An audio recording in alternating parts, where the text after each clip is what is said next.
Bonjour à tous et bienvenue dans cette émission IRSAM, la ressource. Ensemble, favorisons l'autonomie. Aujourd'hui, nous allons parler bien évidemment d'inclusion. Ensemble, dans notre petit salon, nous avons avec nous des invités de qualité supérieure que je vais vous présenter tout de suite. Nous avons avec nous Christine Brun, directrice de l'IRSAM, la ressource. Comment ça va?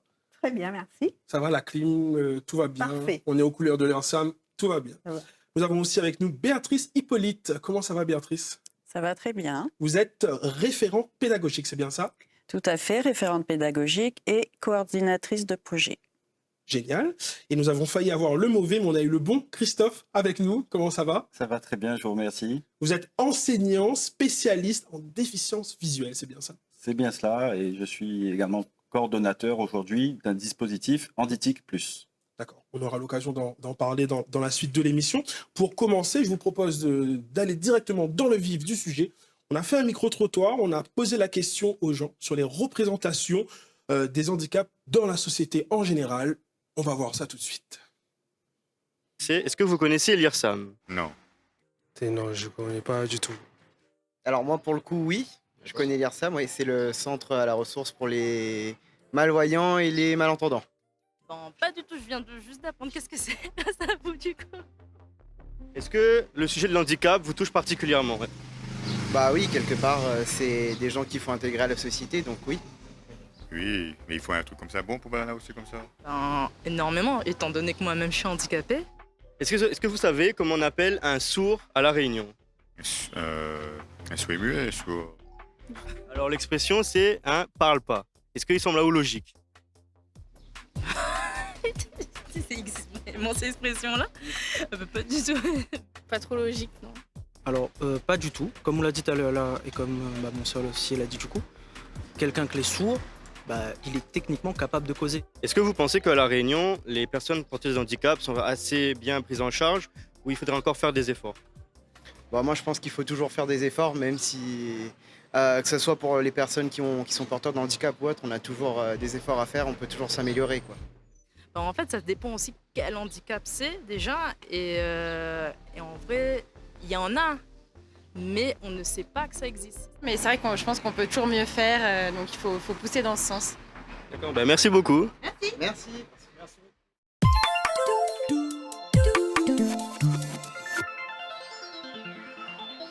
Alors, je pense qu'on a bien capté l'essence du sujet et de cette émission. Alors, Christine, je vais me retourner vers toi. Est-ce que tu peux nous présenter l'IRSAM de la ressource? Alors, historiquement considéré comme une école pour sourds et aveugles, l'IRSAM La Ressource a évolué en fait son spectre de compétences pour répondre le plus possible aux besoins des personnes accompagnées et de leurs proches aidants. Aujourd'hui, donc l'IRSAM La Ressource accompagne des personnes malentendantes, malvoyantes ou aveugles qui ont un besoin d'accompagnement dans tous les actes de la vie quotidienne. Donc, on accompagne depuis l'âge de 3 ans jusqu'à 20 ans. Ces personnes doivent avoir une notification de la maison départementale des personnes handicapées pour venir donc à l'IRSAM La Ressource. Alors, je vois beaucoup de sigles que je ne comprends pas. Peut-être qu'on pourrait m'expliquer. UEE, UI, SASA, SEFP. Est-ce qu'on peut m'expliquer tout ça? Ça a l'air un peu complexe. Alors, donc, comme je le disais, l'IRSAM La Ressource a un champ d'intervention très large. Donc, elle accompagne les enfants et les adolescents dans leur parcours scolaire, leur parcours de vie, plus généralement, leur parcours social, éducatif. Et donc, au travers de ces missions, donc, elle prône un accès le plus ouvert possible dans la société. Et dans ce cadre, elle intervient dans les établissements scolaires au travers des unités d'enseignement externalisées ou dans le cadre d'un accompagnement dédié quand les personnes sont scolarisées dans des classes dites ordinaires. L'IRSAM La Ressource met en place des moyens permettant à l'enfant de suivre une scolarisation la plus normalisée possible. C'est une bonne transition pour le reportage qui suit, parce qu'on a fait un petit reportage et en fait, on va aller voir et suivre le parcours scolaire avec un déficient visuel. À votre magnéto. Clément est élève en seconde au lycée Marie Curie à Sainte-Anne.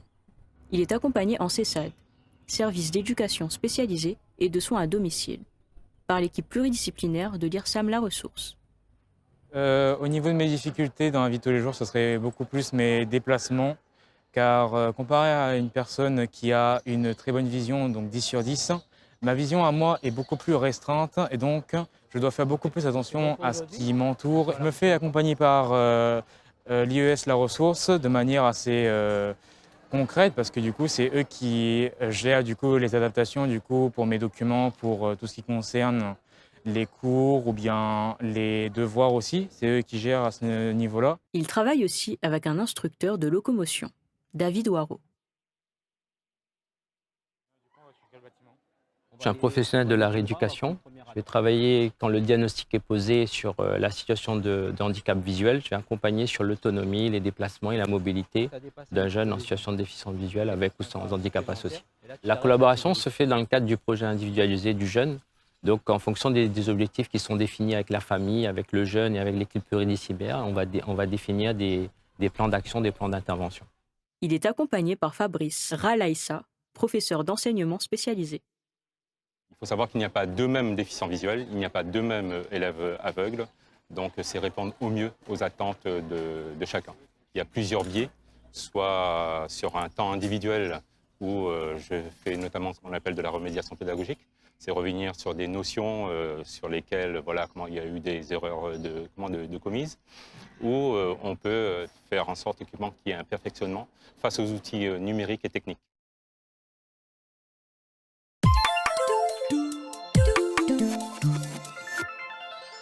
Je me retourne vers toi, Béatrice. Est-ce que tu pourrais nous parler de l'accompagnement que propose l'IRSAM de la Ressource, les projets culturels, les projets pour accompagner les jeunes, la vie sociale, la vie citoyenne? L'accompagnement des enfants déficients sensoriels à l'IRSAM La Ressource est mené par toute une équipe pluridisciplinaire. Cette équipe, elle est composée de médecins, de thérapeutes, de rééducateurs, d'assistants sociaux, d'équipes éducatives, de professionnels pédagogiques aussi. Tout ça au sein de l'IRSAM. Voilà. Donc, ces professionnels vont intervenir et accompagner ces enfants dans différents milieux de vie ordinaires du droit commun. Donc, ça peut être l'école, ça peut être aussi à domicile, ça peut être voilà, des centres de loisirs, des clubs sportifs, des centres de formation, des entreprises, c'est varié en fonction des projets des enfants. Donc, ces accompagnements impliquent une approche globale, c'est-à-dire que ça consiste à prendre en compte la personne dans sa globalité avec ses spécificités. Donc, pour cela, chaque enfant a un projet. Ce projet, il est construit avec l'équipe. C'est l'enfant et sa famille, bien sûr. Voilà. Comme il disait dans le reportage, effectivement, il n'y a pas les mêmes, enfin les gens, même s'ils sont aveugles, ils ne sont pas aveugles de la même manière, donc Voilà. chacun Ils c'est sont spécifique. Chacun ses spécificités, chacun ses besoins, ses attentes. Du coup, c'est une bonne transition vers toi, Christophe. Est-ce que tu peux nous parler du dispositif Handitic Plus? Est-ce que j'ai bien prononcé? Tu as bien prononcé. Ah voilà. Exactement, c'est bien ça. Et je vais apporter des précisions justement par rapport à ce terme. Tout d'abord, Handitic Plus, c'est un dispositif qui a été mis en place en 2018, justement, pour favoriser, comme Béatrice vient de nous présenter, justement, cet accès vers l'autonomie. Et le dispositif, il a pour but, justement, de favoriser cette accessibilité aux technologies de l'information, de la communication. Et le signe plus, justement, il a du sens par rapport au fait que le matériel qui est déployé aujourd'hui auprès des personnes qu'on accompagne en situation de handicap, il ne s'agit pas uniquement de nouvelles technologies.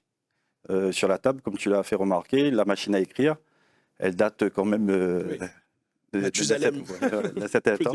Voilà, plus de 50 ans en tout cas. Et la mission qu'on a, nous, au niveau du dispositif, est justement de référencer des solutions aussi bien matérielles que logicielles pour pouvoir tester, conseiller et encore une fois, adapter en fonction de la personne le matériel qu'il va utiliser. L'exemple le plus concret que je peux partager avec toi, c'est le smartphone ou le poste informatique, où là, justement, on intervient directement pour permettre cette adaptation. C'est génial. Alors, je vous propose de regarder un deuxième petit reportage, cette fois-ci sur le parcours d'insertion avec un déficient auditif. À votre magnéto. Maisie Robert est lycéen en formation peinture en carrosserie à l'URMA de Saint-Pierre. Mes difficultés, c'est que quand je suis en entreprise, par exemple, là, comme je suis en alternance, du coup, et quand je suis en entreprise, il y a du bruit dans le garage, et vraiment, quand il y a beaucoup de bruit, je ne peux rien entendre. Le projet, ce que j'attends, c'est le patron qui m'embauche en CDI. Et je suis pas content d'être en CDI du coup. C'est ce que j'attends le plus. Lucas Robert est en stage de couture à Bagnan Tissu à Saint-Pierre. J'effectue actuellement le premier stage obligatoire du cursus où j'essaie de pratiquer ce que j'ai pu voir dans les matières professionnelles au lycée.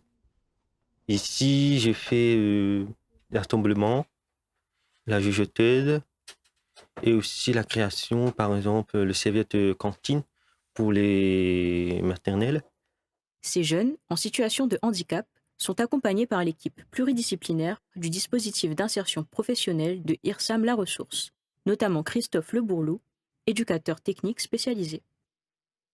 Je suis sur 3 dispositifs. Donc, un premier dispositif dans lequel Lucas est, c'est le dispositif DIP, dispositif d'insertion professionnelle. Je travaille aussi avec la classe passerelle, qu'on dit aussi dispositif passerelle, et je travaille aussi avec le DAI, dispositif l'accompagnement à l'inclusion. Là, je travaille avec un public différent, avec des difficultés plus importantes, puisqu'ils ont des troubles associés, donc ils s'associent à la déficience sensorielle. Et donc là, ça va être plus un travail sur le travail des compétences à acquérir pour pouvoir aller vers le milieu protégé, donc le travail en ESAT.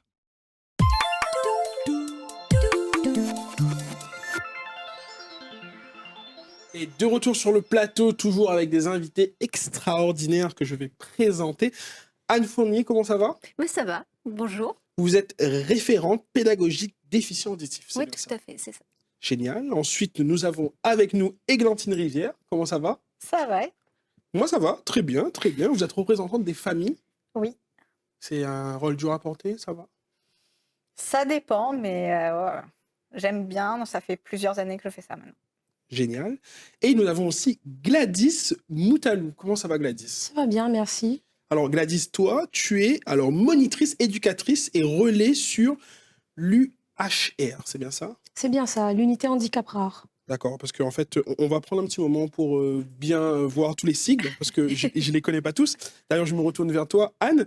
Alors, est-ce que tu peux nous parler un peu des accompagnements proposés au sein de l'IRSAM de la ressource? Et encore une fois, là, je vois sur ma petite fiche UEE, UEI, SESSAD, il y en a beaucoup. Oui, c'est vrai que dans le médico-social, on est un peu friand des sigles. Ouais, je vois ça. Mais en réalité, on essaye de proposer le plus de possibilités pour accompagner les jeunes sur leur parcours. Et comme le disait notre directrice tout à l'heure, on a des profils tout à fait hétéroclites. Et donc, on essaye de s'adapter. Et ça, de la petite enfance jusqu'au parcours professionnel, on l'a vu là dans le reportage qui a été représenté, ce sont des jeunes qui sont en alternance et qui apprennent le métier. Et donc, nous, on essaye de s'adapter à ça. Et on va dire que la plupart du temps, à partir du parcours de ce jeune, on essaie d'analyser si on doit proposer un dispositif spécifique. Alors, par exemple, une unité d'enseignement externalisée, c'est une petite classe d'enfants avec une déficience sensorielle, mais qui est inclus dans le dispositif de l'éducation nationale. Et là, tout le plateau technique va venir accompagner ce dispositif-là. Et on va mettre en œuvre les inclusions. Et puis, on va beaucoup travailler à la sensibilisation autour de ça. Parce qu'en fait, ce qu'il faut comprendre, c'est qu'il y a un gros travail à faire pour que ces jeunes, en fait, soient accueillis dans les meilleures conditions. Rendre, en fait, le contexte inclusif. Et puis, pour les enfants qui, en fait, ont la possibilité d'être scolarisés près de chez eux, dans leur école de quartier, tout simplement, là, c'est toute l'équipe, en fait, qui vient accompagner ce fonctionnement. Et là, c'est un service. On appelle ça le CESAD, c'est-à-dire que c'est pas une classe spécifique, mais c'est en fait des professionnels qui viennent dans la classe et en fonction des besoins, qui proposent des temps, de l'adaptation, de la rééducation. Et comment, Voilà. comment tu une très belle perche pour ma transition, pour aller voir Églantine. Alors, Églantine, du coup, tu es représentante des familles, mais aussi tu as un enfant qui a participé à ce dispositif. Oui, j'ai en fait une fille de 16 ans qui est déficiente auditive. Donc, voilà. Et quel a été son parcours? Alors, son parcours, ça a été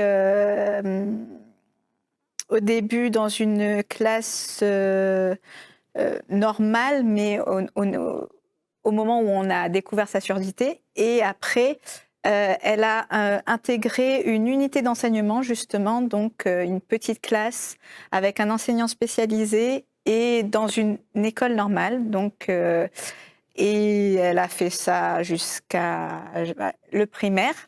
Et arrivée au collège, elle a, grâce à cet accompagnement de départ, elle a pu intégrer une classe normale avec toujours un accompagnement spécifique, mais avec toute seule dans une classe normale avec un enseignant spécialisé qui vient de temps en temps pour l'aider dans différents cours. Voilà. Et beaucoup. Églantine, du coup, Gladys, je viens t'embêter 2 petites minutes. J'ai quelques petites questions pour toi. Alors, on disait tout à l'heure, tu es monitrice éducatrice. Est-ce que tu peux nous en dire juste un petit peu plus pour qu'on comprenne mieux? Oui, bien sûr. Donc, je suis éducatrice. Je vais intervenir auprès des familles et auprès des jeunes qu'on accompagne.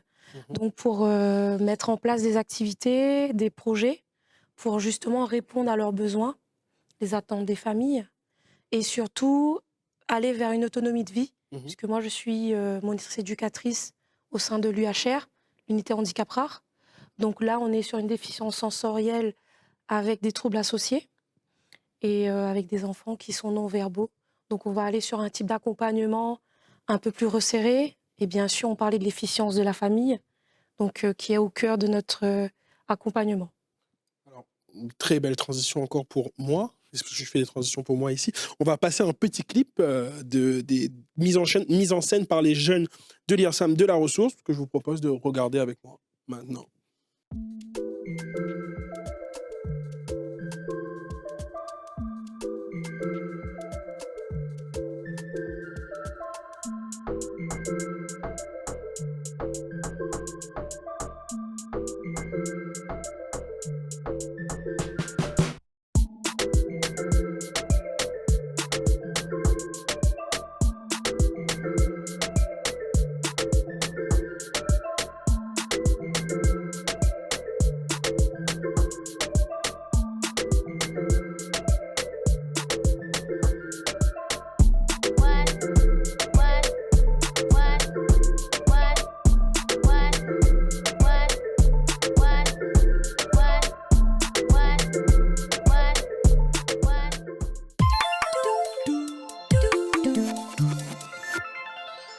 Alors du coup, là, ce qu'on a vu, c'est vos locaux à la ressource. Effectivement, la ressource nord. D'accord, ok. Et du coup, petite question. Quand on a plein de jeunes comme ça, porteurs de handicap, ensemble, comment s'organise la gestion? Est-ce qu'ils sont placés plus par groupe ou vraiment ils sont tous ensemble? Et je ne sais pas qui va répondre à cette question. Mais... Moi, on peut compléter toutes les deux parce que justement, on intervient sur des aspects complémentaires. En fait, on intervient beaucoup sur l'extérieur. Principalement, on est sur l'accès au droit commun. Donc, soit on est dans les établissements, soit on est au plus près du milieu de vie de l'enfant, dans son espace de loisirs, par exemple. Mais il y a des enfants avec justement des profils et des handicaps rares qui ont besoin d'avoir des espaces plus contenus parce qu'ils vont aussi avoir besoin d'avoir accès à des gens spécialisés, à des accompagnements thérapeutiques. Et tout à l'heure, Gladys le disait, c'est une équipe pluridisciplinaire. Donc, et ces enfants-là, justement, eux, ils sont au sein de la ressource pour pouvoir bénéficier en fait du temps professionnel. Et d'ailleurs, sur le public du service de Gladys, c'est des enfants qui ont peu de temps pédagogique parce que la priorité, c'est déjà de pouvoir communiquer, être avec les autres. On est vraiment sur des profils plus complexes en fait. Et donc, il y a besoin qu'ils puissent être sur des petits groupes pour qu'on puisse justement proposer toutes les activités que Gladys citait tout à l'heure. En tout cas, merci à vous d'être venu sur ce plateau, partager avec nous, déconstruire certains clichés autour du handicap. Merci à vous d'avoir suivi cette émission. J'imagine que vous êtes sur les réseaux sociaux. En tapant IRSAM de la ressource, on pourra retrouver tous vos réseaux sociaux. Et n'oublions pas qu'ensemble, nous pouvons favoriser l'autonomie. À bientôt.